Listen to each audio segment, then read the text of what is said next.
Sepi pekerjaan syuting setelah sakit, Empok Atiek jualan puding.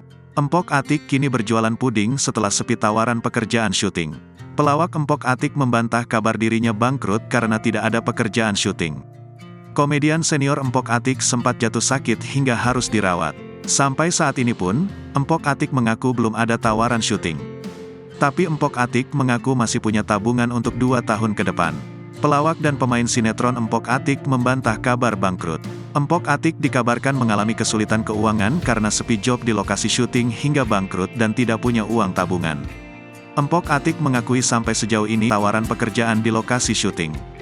Pekerjaan memang belum ada, kata Empok Atiek di kawasan Slipi Petamburan, Slipi, Jakarta Barat, Sabtu, tanggal 13 Mei tahun 2023.